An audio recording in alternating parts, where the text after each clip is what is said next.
বহু বছৰ আগতে এখন বিলত বিভিন্ন জাতৰ বহুতো মাছ আছিল। তাৰ মাজৰে তিনিটা মাছে বহু দিনৰ পৰা একেলগে বাস কৰিছিল।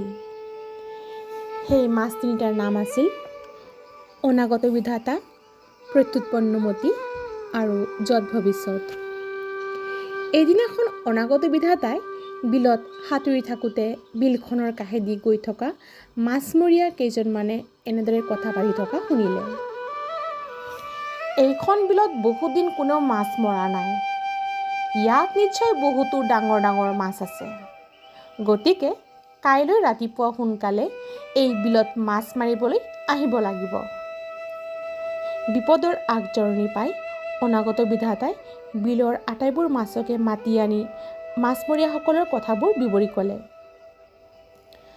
কাইলৈ পুৱা মাছমৰীয়াসকলে এই বিলৰ মাছবোৰ মাৰি লৈ যাব বুলি কোৱা আমি সকলোৱে নিজ কাণেৰে শুনিছোঁ। গতিকে সময় থাকোঁতেই আমি সকলোৱে নিজৰ প্ৰাণ বচাবলৈ হ'লে ৰাতি আন ঠাইলৈ গুচি যাব লাগিব। কিয়নো দুৰ্বলীসকল বলিৰ পৰা সদায় আঁতৰত আৰু সুৰক্ষিত স্থানত অৱস্থান কৰাটোৱেই মংগল। অনাগত বিধাতাৰ কথা শুনি প্ৰত্যুৎপন্নমতিয়ে ক'লে, হয়, তুমি ঠিক কথাই কৈছা। ময়ো এই বিল এৰি অতি সোনকালে ওচৰৰ খাল-বিললৈ গুচি যোৱাটোকে উচিত হ'ব বুলি ভাবোঁ। যিহেতু ওচৰতে যথেষ্ট খাল-বিল আছে, গতিকে আমাৰ বাচি থকাৰ উপায় আছে।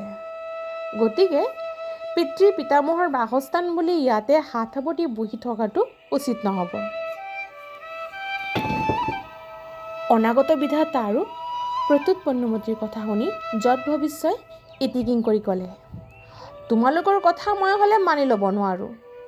যদি আয়ুস নাথাকে, য'তেই নাথাকোঁ মৃত্যু হ'বই। আয়ুস থাকিলে বনত বিসৰ্জন দিয়াজনো বাচি যায়, আৰু আয়ুস নাথাকিলে সুৰক্ষিত স্থানত থাকিলেও মৃত্যু হয়। অসুৰক্ষিতজনকো দৈৱই ৰক্ষা কৰে আৰু সুৰক্ষিত হৈ থকাজনকো দৈৱই বিনাশ কৰে। গতিকে পিতৃ-পিতামহৰ এই বিলখন এৰি যোৱা কথাটোৰ কোনো যুক্তি নাই বুলি মই ভাবোঁ। তোমালোকে যি ভাল দেখা তাকেই কৰা। মই হ'লে পিতৃ-পিতামহৰ বাসস্থান বিল এৰি নাযাওঁ, মই ইয়াতে থাকিম। যৎ ভৱিষ্যৰ এনে আকুৰগুজ কথা অনাগত বিধাতা আৰু প্ৰত্যুৎপন্নমতিৰ একেবাৰেই পচন্দ নহ'ল। সেয়ে আন বহুতো মাছৰ সৈতে সিহঁত দুয়ো পৰিয়ালবৰ্গলৈ সেই বিল এৰি ৰাতিয়েই আন বিললৈ গুচি গ'ল। পিছদিনাখন পুৱা মাছমৰীয়াসকলে আহি বিলত জাল পেলালে।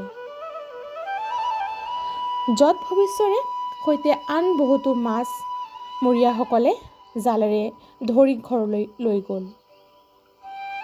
বিপদ অহাৰ আগতেই অনাগত বিধাতা আৰু প্ৰত্যুৎপন্নমতিয়ে সাৱধান হৈ নিৰাপদ ঠাইত অৱস্থান কৰা হেতুকে বহু দিনলৈকে সুখেৰে জীয়াই থাকিল।